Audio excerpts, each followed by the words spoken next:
We are here today to celebrate the extraordinary Kate Tempest and her new novel, The Bricks That Built the Houses. An astounding debut for those of you who haven't read it yet. You must read it. My name's Maxine Beneba Clarke, and I'll be your host for this evening. And basically, I'm just going to be completely selfish and ask Kate everything I want to know about her and her work. I feel like, I was joking on Twitter that my first question would be, will you be my best friend? And if not, explain why. So I feel like there's a few people in the audience going, she's going to say it, she's going to say it, But I'm really interested to know, I know you've said that you've been writing since before you can remember, really. And you started out as a lyricist, really, a rapper. And I recently moved house about 6 months ago, and I found this box of, the old lyric sheets you used to get with cassettes and CDs. Yeah. And I was so doggy, and it was like, oh yeah, they don't have those anymore because, digital age, we download everything. And so the first question I'm wanting to ask you is, if we found your lyric sheet box, the baby writer Kate Tempest at, kind of 16 or 17, what would be in there? What kind of things did you used to listen to? Wow, okay, so at like 16 or 17, I was listening to hip-hop, basically, at that time. But the first, lyric sheet that I studied would have been Michael Jackson, and it would have been Bad. I know you're meant to say Thriller, but it's just not true. It was bad, really. I was so blown away by that. But then when I was about 16 or 17, I was listening to Tribe Called Quest and Lauryn Hill and Gangstar, and I was listening to Grave Diggers and the Wu-Tang Clan, and I was listening to Mos Def and Pharoah Monch, and just the kind of lyricists, that these are the ones, especially Pharoah Monch actually at that time. Because I think Infernal Affairs had just come out, and but then also like Bob Dylan and The Clash, and lots of different music. My connection with music was always the lyrical connection, and it actually, although hip hop I felt like I'd found something that just rung my bones like bells, But anything that I listened to, I could engage with the lyrics of, even if it was, a kind of crap pop song, I could still be moved by the lyric, even. Well, I won't even go into how terrible some things that move me are. And how did that? How did you go from a listener to a participator? Do you remember that first time you thought, I want to write something, and I think they're going to be lyrics? Interesting. Well, I was always writing. A lot of my friends were MCs and rappers, and I kind of left it to them, left it up to the boys. I think there's something that happened. All my friends were blokes, my close friends anyway. And I think there's something that happens when you just, you leave it up to the people that you think are really good at it, and that first jump into being like, could I ever speak this stuff that I write out loud? And then, one day I just did. I just tried it out, it was just there. We were hanging out. I actually phoned up my friend on the house phone. You remember the house phone used to be a real big thing? You had to wait till nobody could hear you, and it was always under the stairs, that little bit, like that. And then I think it was 2 days later, really, my friend took me to this, we used to go down to this record store. It's called Deal Real. It was a record store on Carnaby Street in town, and it felt like this really kind of anarchic takeover of central London, because it was a hip-hop store by day, and then every Friday night they would turn a couple of crates over, and then rappers would just pack the shop out, spill out onto the street. It started about 7 o'clock, it would go on until night time, and then on the bus home, and and I saw some amazing MCs in that place from the UK scene, but also American rappers would come over and just do little cyphers there.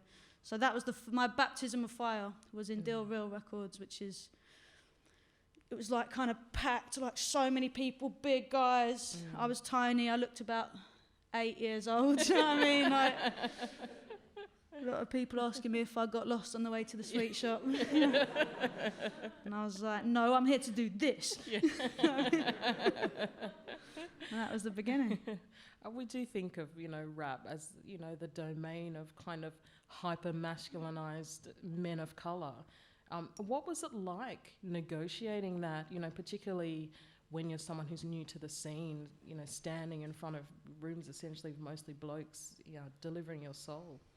Well, the connection that I had with the art form was so raw and real that I think that it surpassed any discomfort that I might have felt, or nerves or anxieties about, wanting to be heard.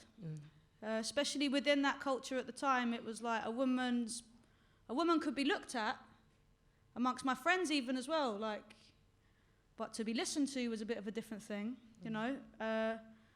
but I could just allow all that. That was okay. I could listen to homophobia and misogyny, which I often did, and it was just like, it didn't really touch me because my heart was so full of the form, really, and I was so moved by rappers. I was so connected to a good lyric when I heard it, that I think that there was just this current of recognition in terms of true love for lyricism. So for me, it was like finding my place. And I think that when you're at that age, when you're looking for yourself in a bigger context, I think a lot of young teenagers find their space in music and in literature and in poetry. That's the kind of beautiful, transcendent nature of this stuff, is that you find the world in a piece of fucking vinyl, and there's the universe that you've been looking for, So that, for me, it was like, it was like school, and it was like celebration, and it was partying, it was everything, But especially school. It's very, sorry, I'll let you talk again in a minute. That's okay. So what were you reading? I mean, when your work has been reviewed, people tend to, they talk about you being a rapper, but they also compare you to the English canon. And sometimes I think that's because they don't know the other, the history of the other canon that you come from in terms of spoken word. Interesting, But were you reading a lot of traditional poetry around this time as well? No, not really. I came to poetry pretty late, to be honest. I never really thought it was for me in that way. I read a lot of novels, and I read lots and lots. I read voraciously, all the time, but mainly fiction, and listened to music. And I read a few poets who I knew were going to blow me away, but I didn't know how to investigate and find poetry that was, it was the kind of thing somebody might tell you to read. Read this, you might be into it. But then I fell into poetry through spoken word, and through... It was that kind of thing which I found by accident, because it turned out that I could go to a spoken word event. I didn't need a DJ or a band, and I could do a gig, on my own, which was, it meant, because I went at a tireless pace, and it was difficult to find collaborators who could keep up with how much I wanted to do, really. So I fell in love with poetry much, much later into my life, in my kind of early 20s or late teens, really. But I think the thing about poetry is, if you don't find it on your own terms, you'll never find it. Somebody can't tell you to enjoy a poem. It doesn't make any sense unless you've found it on your own terms, in your own way. And I understand why we teach it in schools, I get that, but I think it's never as effective as when you discover it for yourself, and that's when it'll set everything on fire, So before you came to spoken word, were you listening to people like Gil Scott-Heron or The Last Poets, or those kind of... Yeah, of course. Yeah. I had a job at a record store when I was 14. I worked there, and I worked in record stores until my early 20s. And so was listening to recordings of anything that I could possibly get my hands on or my head around, So yes, of course. Gil Scott-Heron, and just anything that anybody I knew was a famous lyricist. Yeah. Anybody. I would just check them out, and I'd try and work out why have I heard of this, and why are people so excited about this? And if it didn't click with me, it would be like, why is this my problem? What am I not seeing? And some of it, I suppose, is being too young or just not being into it. But yeah, I was on a hunt. This was me, just every day was a pilgrimage. And so when you moved from rap into spoken word, it was a different crowd, a very different crowd? It was a different crowd. Yeah.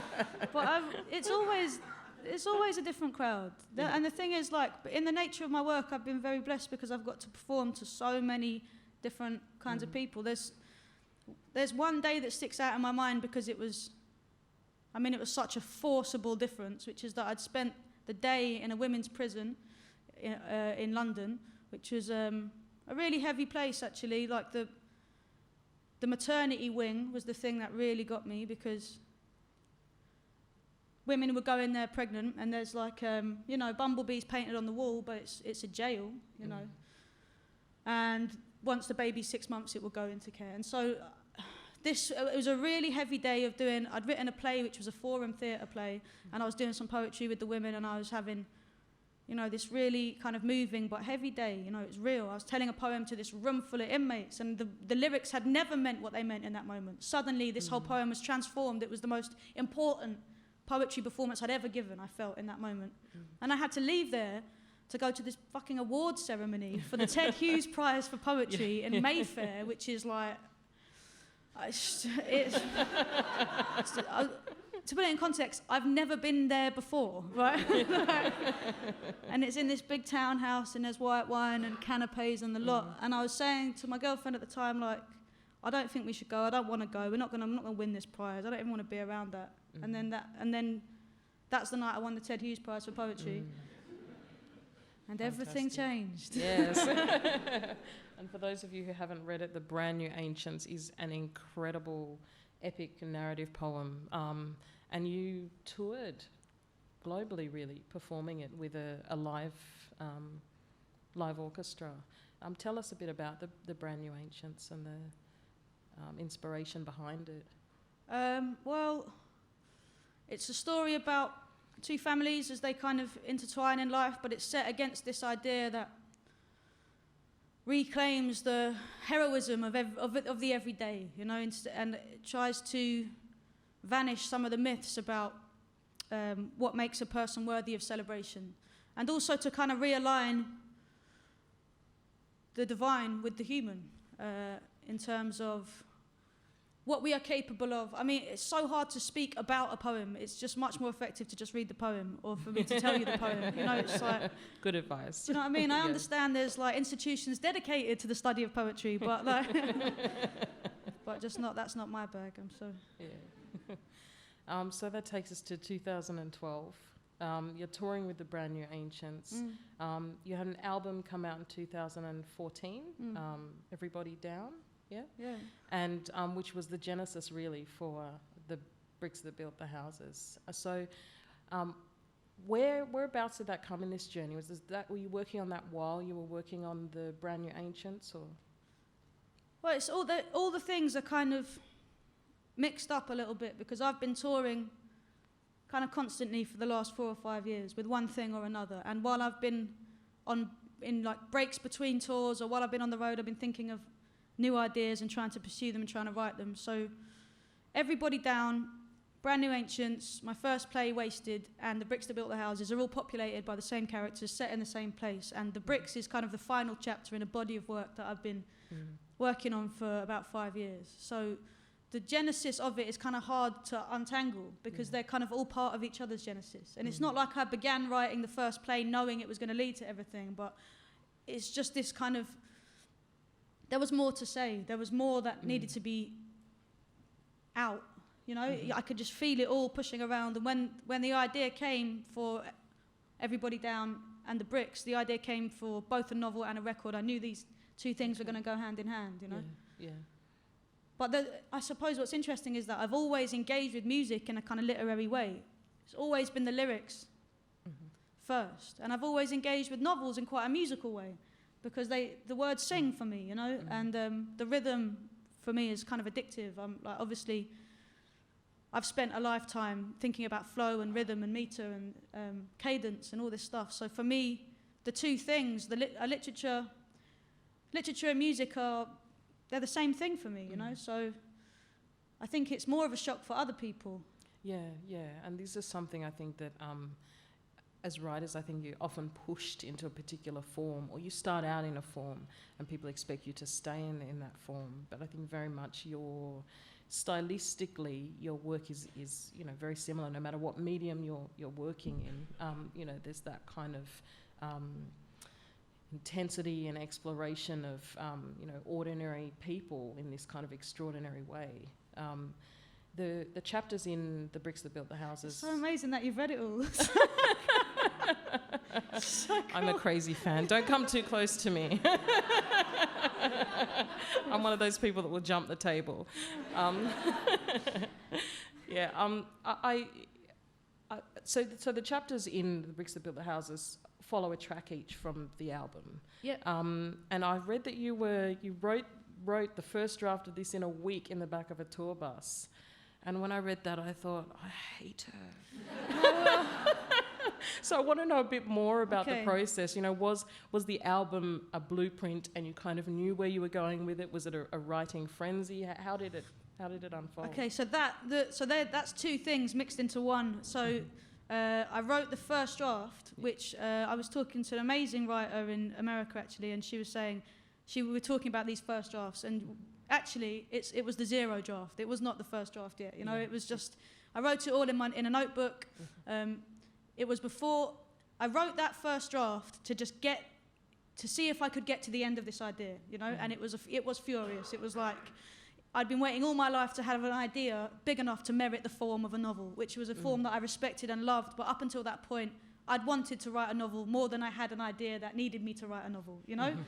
And I think that writers can identify with that. We know it. We can feel it when it's like, is this my ego or is this an idea? You know, like... And very soon you will work out which one it is. Do you know what I mean? When it starts to be bullshit. It's like, I wrote this first. Sorry for swearing. I wrote this. The first draft of that in the gap between. Okay, this sounds complicated. It's not. I've met this music producer who's incredible. Right? We have this amazing connection. I've been trying to get into his studio for years. He's a very busy, successful music producer. I was a poet. There was like. Yeah. Do you know what I mean? His manager was having none of it. Like, so eventually I got into the studio with him on some downtime. He called me up, got a couple of hours. We made this demo, which became Lonely Days. And when that was just written in the studio, it was him and her. There were no characters yet. And we wrote this demo of Lonely Days. And by the time I got back into his studio, which would have been a few months later, I'd just been turning this him and her around in my head. They'd become Pete and Becky. I'd been thinking about who they were. The idea had started to take shape. It had grown legs. It was walking around. I smashed out that zero draft in a week because that's all I had. And then took that first draft into the recording studio and was like, okay, great, we've got a few days. I've written all this stuff and each one of these chapters is going to be a track. Initially, all the tracks on the album were called Chapter 1, Chapter 2, Chapter 3. The draft of the novel informed the draft of the record. The first tracks, just stay with me, it'll make sense in a minute. The first tracks on the album, some of them were like 12 minutes long, you know, they were long. And so we just cut them, it just got tighter and tighter. And then after making the record, which was a really intense period of time and work, I had some time and space to breathe, and I went back in and worked the draft that was in the notebook up to a kind of draft that I sent out. So that became the first draft, which had no punctuation, no paragraphs, and no speech marks. So I had learnt grammar through reading, right? And thought that I was like pretty up on it, but it turns out I've been reading some pretty experimental fiction, right? So like, which was a hard pill to swallow, you know, because I was like, of course, you just get it, like, it makes sense, right? And a lot, like, because I've been writing plays, a lot of my dialogue was just kind of list of dialogue. I didn't know that you were meant to. So then the second draft was me kind of learning these lessons, my editor being like, okay, let's talk about paragraph breaking, which I then did and actually got a real kick out of it and learnt a lot. Yeah. And then it was the third draft when Harry became a woman, which I wrote in the back of the tour bus. We were touring America. The second draft of this novel was the one after with the punctuation in it. That was like 4 times as long as the finished book, because this is something I realised. You have to know everything about everyone. Yeah. You have to know so much about them that I ended up writing like characters that don't even exist anymore, that were like, I really went in on their backstory as well, but they just don't even exist in the text. They're not even there anymore. But for me, it was important that I went on that journey with the space, with the whole universe of it, because if I hadn't done, you might have been able to feel that absence in the finished text. Anyway, then that one had to then become this one, and that's the one that I wrote in the back of the tour bus. Yeah. It's exhausting, isn't it? Imagine writing it. And that was going to be one of my questions. You know, I wanted to know, did any of the characters get killed off in the writing of this? Because it's so expansive yet so tight. You know, there are so many different characters for a novel, and you do get that sweeping sense of, you know, you get all of their backstory. You know, you meet a character and you get what's essential to know to where they are, up to where they are now. Was that always something that you wanted to do, to kind of find the histories of these characters and work them into the present tense narrative? That's such a good question. So the album exists. The album is this kind of 48-minute tight, linear, or some would say episodic, but I don't see it that way. For me, it's like driving, you know. And it tells the story. The plot exists. The record's out there. It exists. The novel was always meant to be this more expansive kind of journey into the interior worlds and also the place, South London. So in novels and in, you know, films and in lots of works of art, we are used to following one character through their life, you know, usually male, and, you know, the kind of the hero's journey or whatever. And actually what I think is much more important for me in the way that I experience life is the community of life, you know. I live in a big city. Everywhere I look, every single time I look anywhere, go anywhere, there's thousands of people that I pass full of life and love and death and pain. And this, for me, is the most intoxicating and beautiful thing about living, and is what sends me constantly to write and try and make sense of it. So I wanted the novel to carry some of this kind of multiplicity, which I think is a more true experience of living and is actually more important in terms of beginning to shift our thoughts away from my life, I'm the hero, to like our life, actually, our life. You know, we share this, and, you know, your life is nothing without the lives around it. So the novel being such an important form for activating empathy in readers, I thought it was important that we have the kind of multiplicity of characters and give each of them the space that they deserve in order to live, you know, like, and I thought it was also important there's no villains, there's no heroes, these are just people.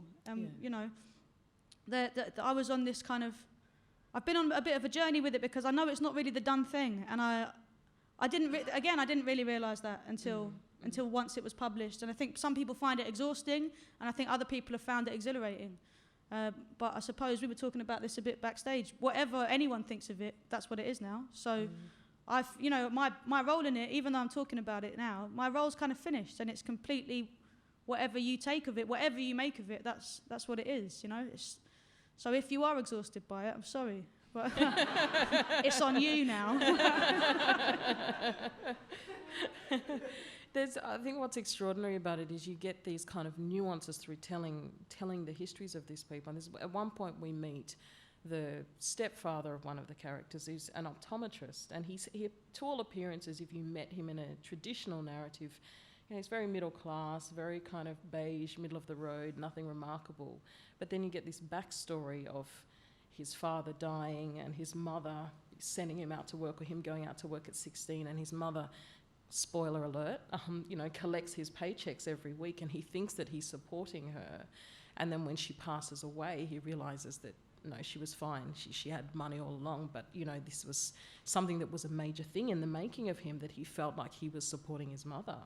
And in a traditional narrative, not knowing that, you know, he's just this beige optometrist character. So, you know, as a reader, that's what I really loved about it, that as soon as you get these characters' histories, it completely changes the way that you look at them now. That's so cool that you noticed that. Because, yeah, David in the record is treated pretty scathingly. The one line is like, even David's enthusiasm is boring. Like, so he's like, and he's just this guy, you know. But actually, then in the novel, he's given this scope, because actually David's living a really truthful life. He's actually completely, he just is that way. He is kind of well-meaning and a bit kind of simplistic and not very adequately adapted to social conversations. You know, he's just this kind of odd guy. But I suppose what's interesting is that at any moment in any of our lives, if we were to look again at anyone, we would realise that there is much more to them than we at first perceived or allowed our judgments to to tell us. You know, there are no brackets that can fit around any human being. And I know this from art as well, or any artist. There are no brackets you can put around an artist that could ever adequately sum up what they're capable of. And actually, the more we limit ourselves in how we understand our own capacity to work or to be, the less likely we are to be able to ever even begin to reach what could be our potential, you know? Mm. Would you give us a reading? Yeah, sure. Can I borrow your book? Excuse all the folded over corners. Oh, interesting note. Rubbish. No. So,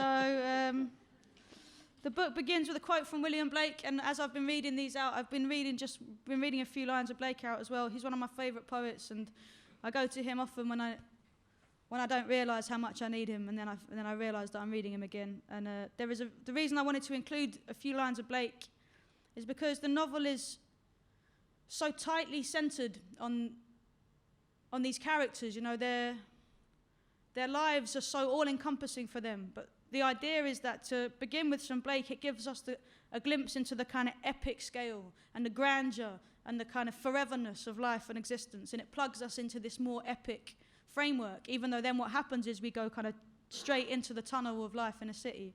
But I think that in a lot of my work there is this thing at play about kind of allowing yourself to pan out and realise the actual scale of how we exist and what we've become and everything. So William Blake says, "They told me that the night and day were all that I could see. They told me that I had 5 senses to enclose me up, and they enclosed my infinite brain into a narrow circle and sunk my heart into the abyss, a red, round globe, hot, burning. It gets into your bones. You don't even realize it until you're driving through it, watching all the things you've always known and leaving them behind. They're driving past the streets, the shops, the corners where they made themselves, and every ghost is out there staring, bad skin and sunken eyes, grinning madly at them from the past. It's in their bones. Bread and booze and concrete, the beauty of it, all the tiny moments blazing. Preachers, parents, workers, empty-eyed romantics going nowhere. Streetlights and traffic and bodies to bury and babies to make. A job. Just a job. And people are killing for gods again. And money is killing us all. And they live under a loneliness so total it has become the fabric of their friendships. Their days are spent staring at things. They trust nothing but trends. The most that they can hope for is a night out, smashed to pieces, sloppy face from booze and drugs that hate them in the morning. But here they are, leaving. Leaving the stress and shit food and endless misunderstandings. Leaving the job centre, the classroom, the pub, the gym, the car park, the flat, the filth, the TV, the constant swiping of news feeds, the Hoover, the toothbrush, the laptop bag, the expensive hair product that makes them feel better inside, the queue for the cash machine, the cinema, the bowling alley, the phone shop, the guilt, the absolute nothingness that never stops chasing, the pain of seeing a person grow into a shadow, the people's faces twisting into grimaces again, losing all their insides in the gutters, clutching lovers till the breath is faint and love is dead. Wet cement and spray paint, the kids are watching porn and drinking Monster. Watch the city fall and rise again through mist and bleeding hands.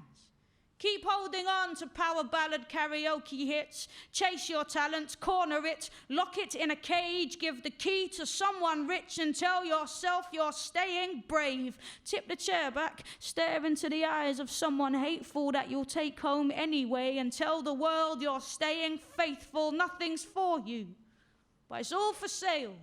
Now give until your strength is frail, and when it's at its weakest, burden it with hurt and secrets. It's all around us, screaming paradise until there's nothing left to feel. Suck it up, gob it, double drop it, pin it deep into your veins. Now try forever to get off it. Come on, close your eyes and stop it. But it never stops. They leave town in a fourth-hand Ford Cortina. It's night, And the city is full of itself. There is thunder in the sky, the kind of clouds that make you bow your head. They are heading for the motorway. Leon is driving. His shirt's damp with sweat. His arms are sore at the wrists from gripping the wheel. He sits low down in the driver's seat, but the top of his head still kisses the roof of the car. Now, Leon is muscular, built like a fighting dog. He's 6'2" and light on his feet, and his movements are liquid slick.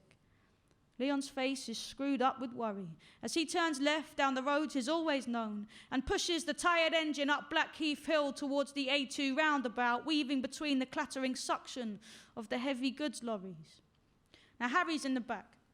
She's got one arm stretched across the top of the seat. She's drumming her fingers and she's shifting her weight. Harry is small and she's getting smaller every second. Her little body's hunched in the back of the car. Her limbs are splayed like the arms of a broken umbrella, and she's jittering. She clutches the brown suitcase that rests on her lap. She grips the handle so tight its stitches are imprinted on her palm. Fear knots her shoulders and they spike together at her back like folded wings. Becky's in the front. Becky's legs are crossed tightly, her elbows are tucked into her hips, and she's biting her thumbnail. Becky's body is taut as a tripwire. Her features are soft and generous, like the faces carved in stone on temples. Nose pierced with a shining stud. She has a mouth that turns up at the corners. She is tall and straight-backed with a commanding presence, and her dark eyes stare at the dark road while the dark car shakes on its wheels. So Becky watches the wing mirrors. She notices every movement, every fierce headlight. Harry watches the cars behind. Leon keeps his eyes on the road. If someone is coming after them, not much they can do but keep going. The suitcase full of money sits fat and happy as a baby. Harry can't stop glancing down at it and noticing its shape. Nobody has spoken in a full 10 minutes. The silence is loud, and it's getting louder. Eventually, Leon's voice limps from his chest and staggers out of his mouth. Out of town or what? Out the country. And he hunches over the wheel. Nobody answers. The seconds pulse as they pass. It's a mess, he says. Harry thinks hard, breathing carefully. How serious are your uncles, Becky? And Becky sees them in her mind's eye, smiling and blood-covered. She speaks calmly, without ceremony. She says, depends what you done. And her words smash through the floor of the car, rip the undercarriage into pieces, and leave their feet exposed, skimming hot tarmac. Think they know you're with us? Leon asks Becky. Pete might work it out, she says, and Pete's name hangs in the air like a shot bird about to fall out of the sky. Then, true enough, plummets softly into their laps and sits there warm and bleeding. Pete. What a little cunt, says Leon with affection. The car returns to silence, each alone with their panic rising, falling, rising higher. The tension clogs their mouths. Becky turns in her seat to look at Harry, and her face is lit by passing streetlights. We'll be okay, she smiles. And all the streets in Harry's heart are on fire. All the windows in all the houses smash at the same time. A tidal wave charges in, puts the fires out, and the water floods the houses and comes pouring through the broken windows, carrying debris on its waves. And Becky turns back to the window, stares at the brief white lights of the shops they pass. Seen then gone, seen then gone. Brutal blazing flashes like someone shouting swear words in your face. The roads are getting broader. The houses are getting bigger. Fewer chicken shops now, more gastropubs. Their city is loosening its hold. They're turning onto the motorway. And on the radio, Billy Bragg is singing A New England.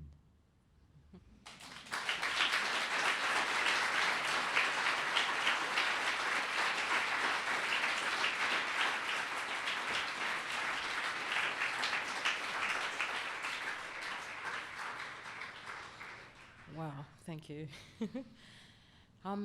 You've said in the past, when people have referred to you as a political writer, how can you create art really in these times without being political? But there are kind of decisions that you make in the bricks that build the houses that are really character decisions but have a lot of politics behind them. Becky, for example, who's a dancer in the book, she supports herself through sex work, essentially, to support her creative outlet. But she's not disempowered. No. I think she's one of the few sex worker characters I've read that isn't, in some way compromised. She understands what she's doing. She has agency. And similarly, Harry, you've made her a very small-statured female drug dealer. How much thought goes into those decisions? Is it purely a character thing, or do you kind of look at your themes and think, okay, I want to make Harry a woman because that, I can play more with the politics around that? Wow, this is the best one yet, this. Well, I think that for me personally, the decisions, are all about the characters. But of course, my politics will come out in the characters that I create. But I never ask the politics to be there, because otherwise you cripple the idea before it's had time to find its feet. I don't begin any project thinking I know what I want to say. Even if I know the story I want to tell, I don't tell myself what that story is going to say about anything. Like Becky, for me, is a very important character. Because she's completely positive and empowered by the work that she does, and also I've not really come across positive depictions of women who work in the sex industries, especially not coming from a kind of hip hop background as well, So, although there is often every time you kind of flick on a film, or there is always some kind of prostitute getting murdered. And it's like no big deal. I know it's a kind of flippant thing to say, but because I'm in a hotel and I put a telly on last night and there was some bullshit film and there was a prostitute getting murdered, and it was like no big deal. So that's only why I bring that up. But the deep silence in the room makes me think you've not been watching the same films that I've been. But I suppose the way that I feel about sex work is that I think it should be legalized, because for the people at the top of society, they are free to make their money in the most corrupt and immoral ways, but within the constraints of a legal system which they have created and bought, and which sanctions the most corrupt decisions that they make. But then at the bottom of society, when all you have maybe is your own body to support yourself, even at that level, you're still manipulated, controlled, and oppressed by a system which is controlled for the benefit of the people that are oppressing you. I don't know if that's, but I know that here it's a different situation, but in the UK anyway, I think that women can be arrested for supporting themselves that way. In terms of Harry, I wanted Harry to be a woman for so many reasons. I know a hell of a lot of very cool queer women, but I've not really read many. So I wanted her to be the woman that I wish I'd had a chance to read when I was a kid, I wish I'd read a Harry rather than constantly hating myself for not being the hero in other people's dramas, But the reason I wanted her to be a woman was not so much to do with the occupation. She began life as a man. Even up until the third draft, like I was saying, Harry was male. Harry's male in the album.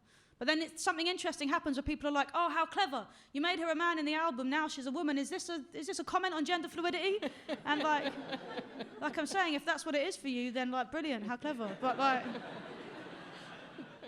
at its root, it was an instinctive decision which was made because I knew that's what had to happen for the character. And interestingly, I said this the other night, but I think it's interesting to repeat, for Becky, I had to work extremely, extremely hard for her not to fall into conventional narrative traps of becoming a kind of passive woman. I had to work really hard to make her live as a whole human being. For Harry, just to try this out, I changed the pronouns in 2 paragraphs, and suddenly here was a whole human being, because she'd begun her life being conceived as a male character.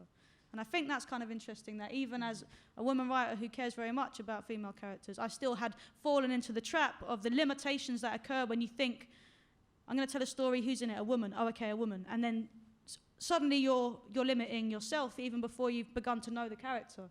And then obviously after I didn't just change the pronouns, I went through, I did. I did write the character again. But I mean, in terms of the politics,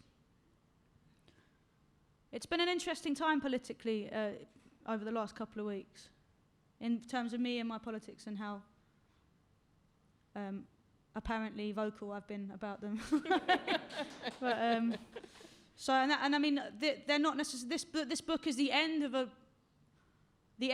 as I was saying, a kind of constellation of work that I've been getting towards, and it feels like a real moment in terms of coming into a new phase now of my writing, having got to the end of this, which I've been working towards for so long. And actually, this is the last gig on this Australian tour. This is the last night of it, and I should just say to you guys in this room and to you, and this has been a really monumental and kind of incredibly moving and difficult moment in my career and life, actually, because some big decisions got made about detaching myself from the work enough to suddenly find myself speaking Kate Tempest, the person speaking, rather than Kate Tempest's work speaking. And I've realised so many things about what I need to ask my work to do. For the last 30 years, 15 years really, where I've been working, I've been following a creative current. I've been like just on this current, just following it, just going, just moving as fast as I could. And now I just turned 30 in December, and this coming out, it feels like a real moment. And now I feel like it's time to lead that charge a little bit more. And it's been a sequence of debuts, a debut play, a debut printed collection of poetry, a debut novel, a debut album, and it's like I was building a foundation from which that when I speak now, it's serious, you know, like. And for a long time I was building this up so that I wanted to get to a point where when I spoke I could be heard by as many people as possible. I didn't just want to speak to people who already felt like me, and I made that decision, you know, quite young, and decided to get on this path, basically. And then I felt like the other night, I know I'm just off on one now, but I'm going to just talk about it. I didn't want to jump the gun and speak too soon, you know, because I didn't want people to switch off because of left or right politics about what essentially is a human message about that I think is very important to be able to articulate. So I had for a long time held back from saying too much or allowing myself to be too present in that. And then suddenly I found myself getting off a plane and being in a Q&A TV studio with some of the most intelligent people, you know, I've ever stood within 2 miles of. And it was time. So I kind of want to acknowledge that this has been a really momentous and important trip for me. It's taught me a hell of a lot. I'm still working out what it is that I'm learning, but thank you for your time and your space and for whatever's happening in this land, because something's going on.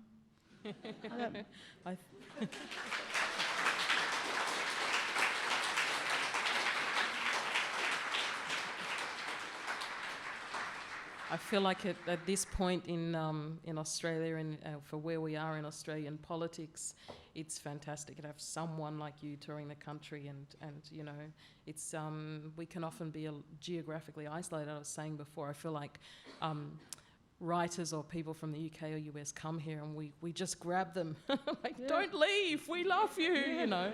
But I feel like, you know, you've arrived here at a very important time, and arrived yourself, really. Yeah, it's really moved me. I feel very moved by this place. So just to let you know, like, I'm very moved by what's happening here, by Australia. And so, saying that, I'm going to put you on the spot and say, where to next? Do you have something that you're thinking of writing? Do you have an urge to write? We were talking backstage about this competition and this strangeness between actually being in that writing cave and, you know, essentially being on stage or being on tour, and the struggle of finding time to actually create more work. Do you have something you're working on? Or? I've got a new record which is finished. That, like, I work like a fucking lunatic. I work so much, like. Yeah. So the next record is finished, and actually the next record, funnily enough, is much more explicit politically. It does have a clear message, I think, which emerged actually through the characters and the plot of this record coming about. Similarly, I didn't ask it to do that. This is just where I'm at, you know. This is just what's happening in terms of where I'm at in my life and what I can see when I look around. So the next album, I don't know if I can say what it's called yet or anything, but I'm really proud of it. It's a big moment, I think, for me in terms of my development as a lyrics writer. That'll be out, and I'm working on the one that follows it, and I've got an idea for a new book. I'm working on a translation of a play, of an old play. Just a few small projects. Yeah, it's happening. I'm like, there is no plan to take the foot off the pedal as yet.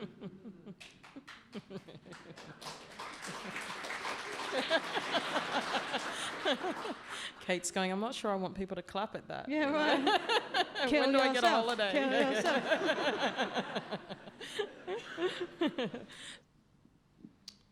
Hi. Hi.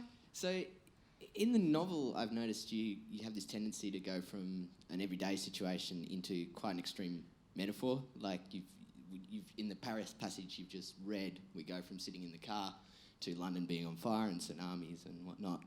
And Does that not happen in your life? Occasionally on Saturday nights, but mostly not. And some of the descriptions of hangovers I notice are pretty, pretty metaphorical. I'm just wondering whether you could speak about that technique and, Yeah, sure. and that sort of movement from the everyday to that kind of metaphor. Well, the most truthful way that I can describe a situation is in that voice. Like the way that I experience life is that full on. Like I think there is something about being a poet maybe that means that you plug in to life at a certain frequency. You know, whether you want to or not. I am so struck and moved and like wrenched and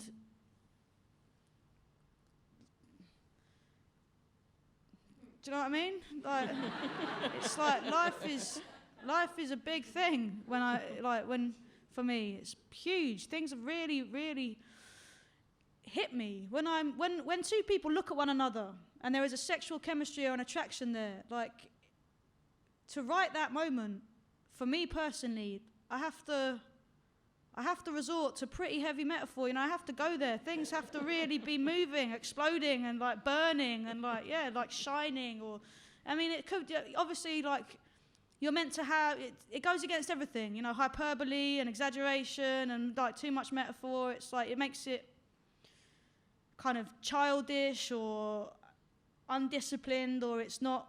You know, it's not erudite, is it? It's like life is happening like this all the time for me, and for me it's not at all unusual that you would be somebody would turn around in their seat and look at you and smile at you, and suddenly like everything is on fire and there's like waves and tsunamis and then it's like, all right, cool, act natural, it's fine, absolutely fine.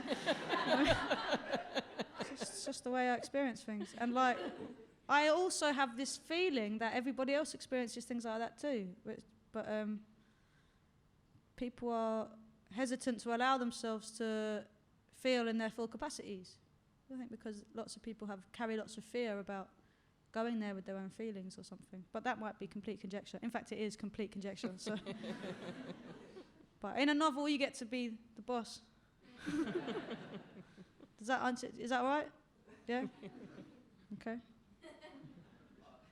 Does David feel like that, do you reckon? Yeah, David, like, the thing about David is he's so real with himself that within the novel, I said earlier, there's no heroes, there's no villains, but there are people who are being real with themselves and people that aren't being real with themselves, you know?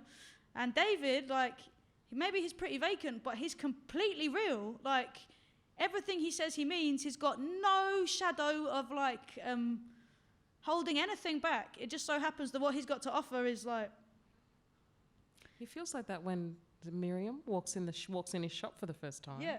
And when he finds out about his mum, you know, squirreling the money away. So, yeah, I'd say He's like, for he me, has his it's moments. like, he's real. He's a real guy, you know. Like, I can really respect that in him. I love that about him. And it's the characters, actually, who are hiding from themselves or hiding things from each other or cannot quite own up to the reality of what they want or who they are. Or these are the ones that have the kind of pain coursing through them, you know, I think. Hi, this might be just one for me, but I wanted to ask about the William Blake thing.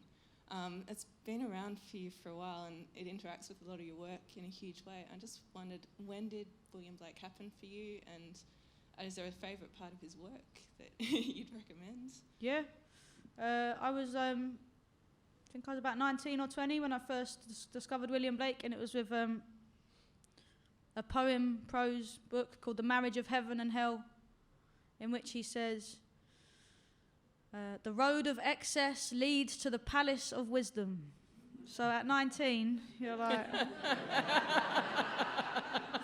I fucking knew it.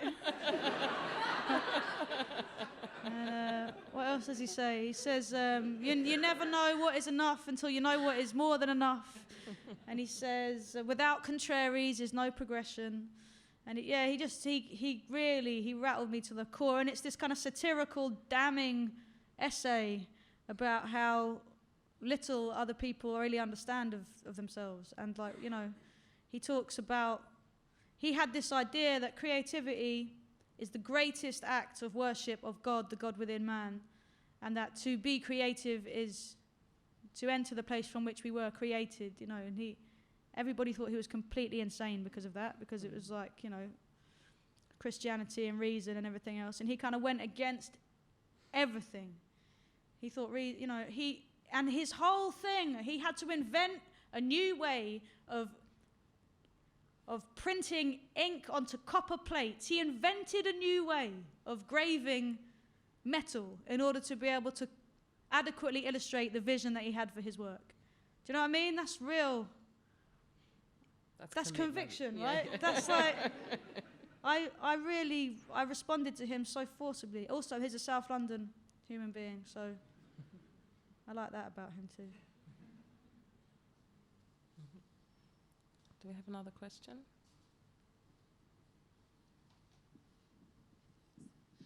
Hi, just want to say thank you for this awesome tour and for bringing your work to us, and the way that you do write and bring life to the page absolutely thrills me when I'm reading your novel.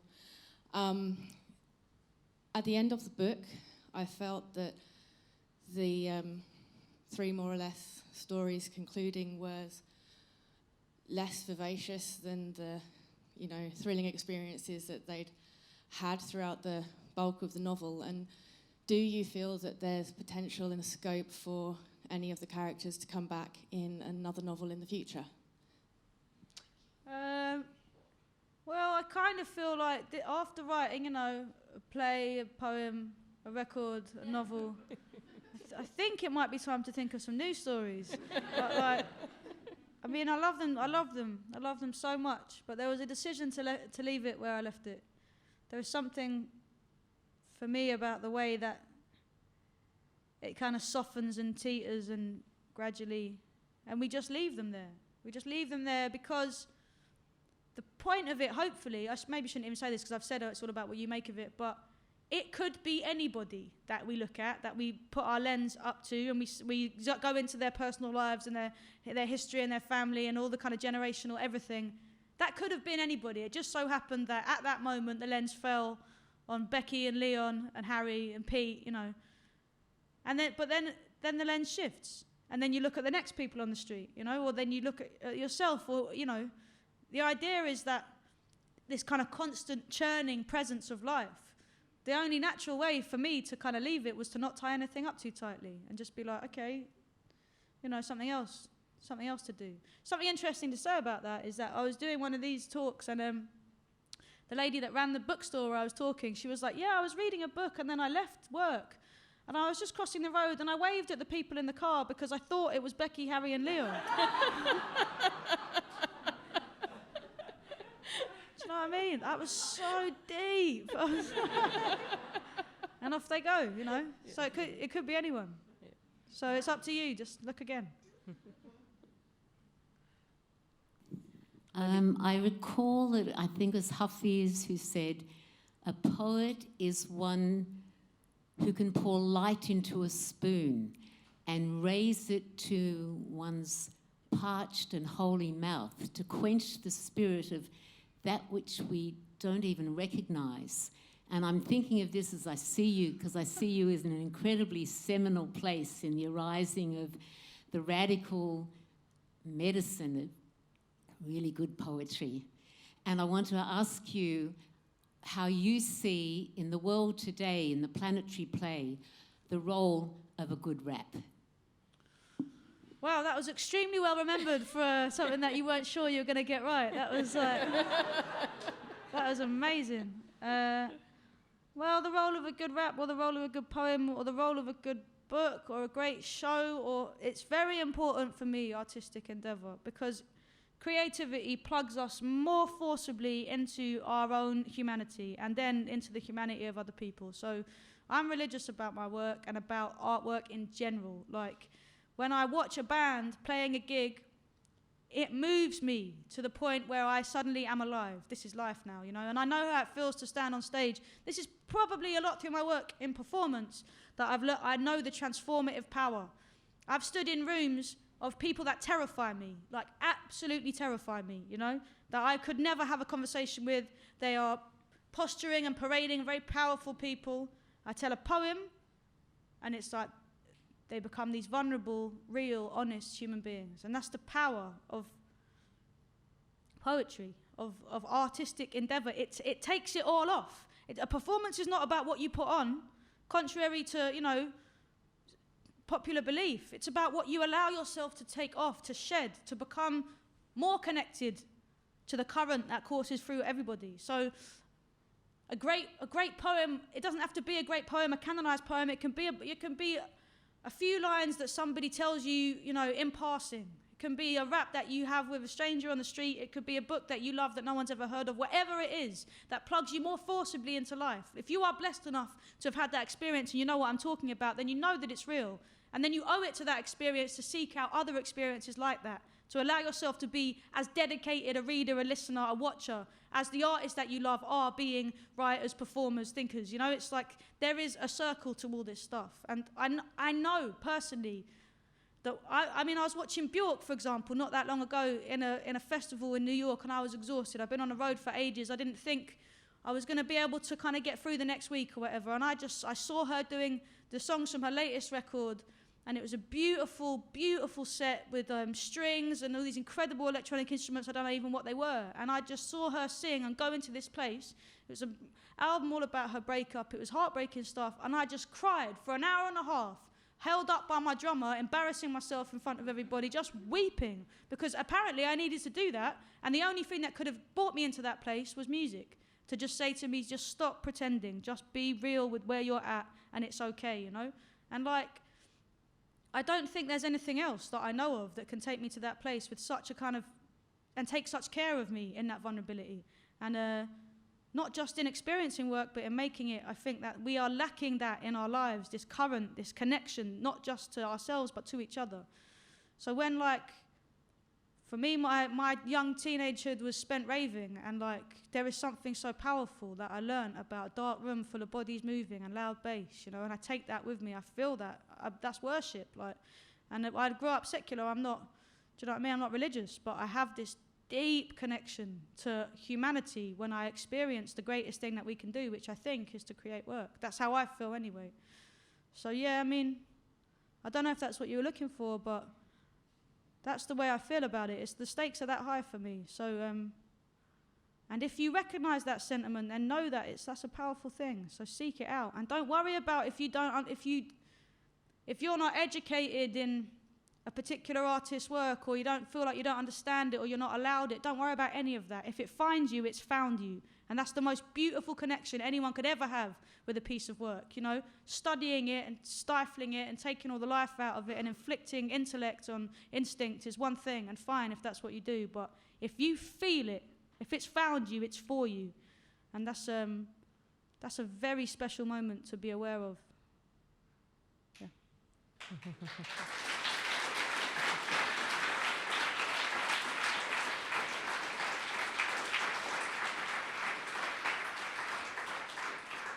I feel like, just as a comment, I feel like there's been this massive wave, in the Western world at least, of spoken word artists, rappers, poets, turning to fiction. And I feel like I don't know any of you have read Omar Musa's Here Come the Dogs. There's a particular thing you get when you stand up at the mic, and it is, you talk about it as a religious experience. It's like testifying. You know, once you stand up in front of people, you're saying, I have something that I want to tell you. And I feel like that somehow carries through to the way that poets treat prose.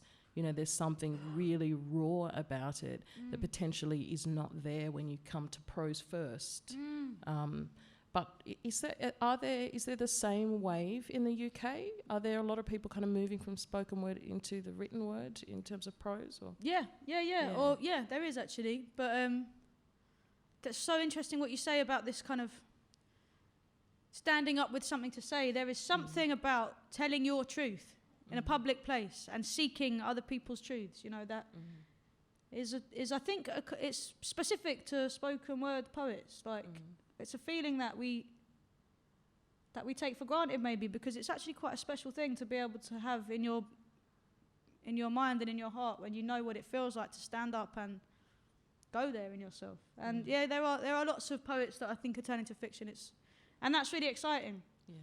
But what I think is important to say that if you're a writer, you should never limit yourself. Because when the idea comes into your brain, you need to do everything you possibly can to cultivate that idea, to create a space for it to be all the things that it wants to be before it's become the kind of faulted, terrible shit thing that it's going to be once you've finished it, because it had to go through the human process and come out of your hand, right? So, but in the idea in its purest sense, you have to do everything you can to cultivate the capacities that can do the best for this idea. And the more limits and restrictions you put on that idea before it's come out, the worse it is for the idea. So if you've only got one form that you're allowing the idea to manifest itself in, that's all it's ever going to be. But if you allow yourself to open all the doors in the labyrinth, it could go anywhere. Hello. Hello. The other night you mentioned mythology briefly on Q&A. Yep. And you talked about what you understand, I've got this, of what we lose by culturally now being separate from mythology that underpins our way of making meaning of story. Is that what you were talking about? I just wanted to say, could you elaborate on that, because I didn't quite grab it. Yeah, okay, so for me,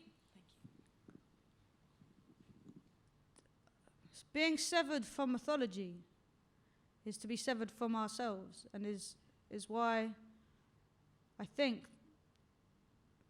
we have such a sickness at the core of our societies. Because, so on this intrepid journey to this moment that I've been on for the last month, I found in a bookstore, accidentally, at the end of my tether, Jung's The Red Book, open on a plinth in the middle of a room, right? Do you know what I mean? It's a bit rich, isn't it? You wouldn't write that, would you? You know what I mean? While journeying through Portland, exhausted, the poet wandered into a rare bookstore.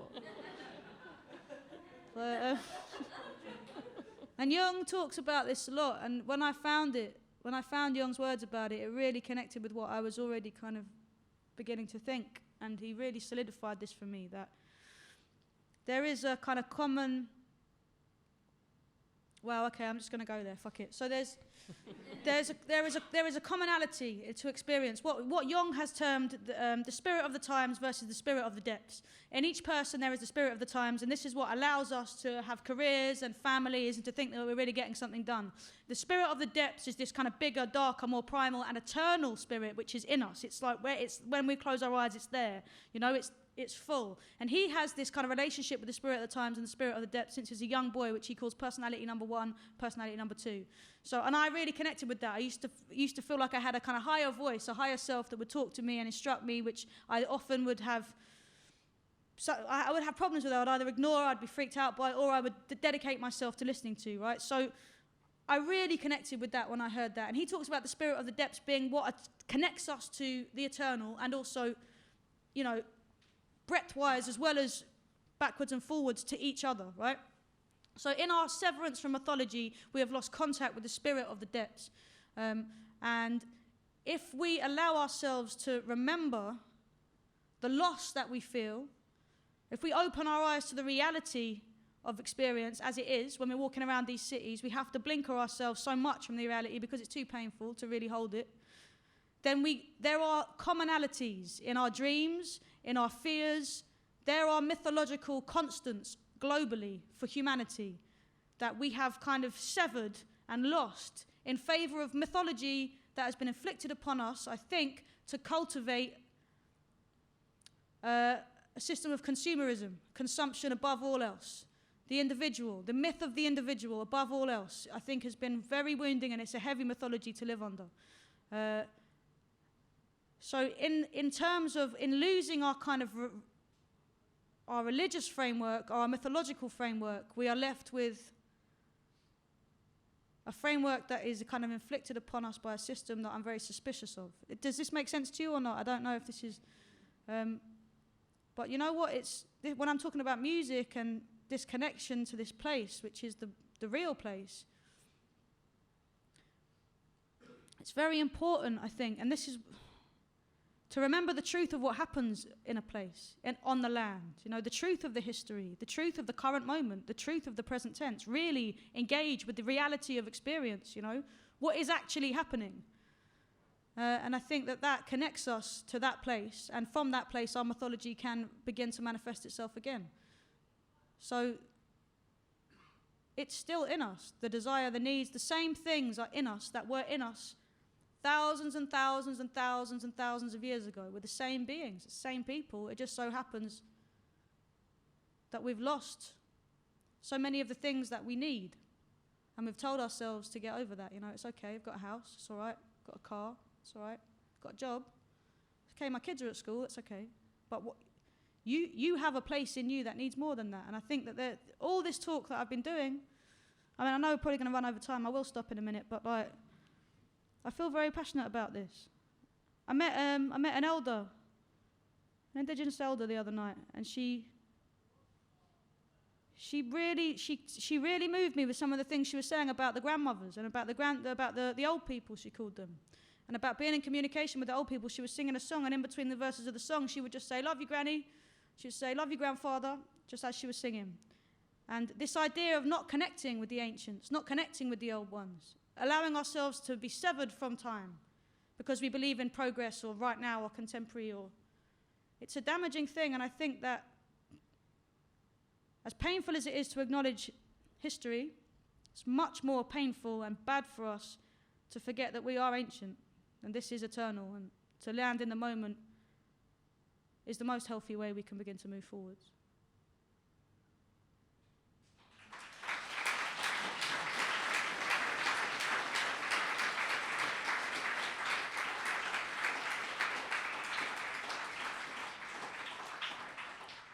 Kate Tempest, this has been an extraordinary conversation. Thank you so much Thank you, Maxine, having it, and thank you so much to the audience. Kate will be signing her books at the back later on in a few minutes, so please pick one up and get it signed, and come back to us. Yeah. Don't leave us for too long. Just one thing, like, if you don't want to buy a book, it's okay. Like, this is not all about selling the book. The tour may have begun that way. This is what I'm here to physically do. Yeah. But I feel very honoured to have had your company, and like, thank you for being and sitting here and indulging me to just kind of waffle on with my, you know, anecdotal profundities. Like, thank you for being a part of it. And if you don't want to buy a book, that's cool by me. But like, big up.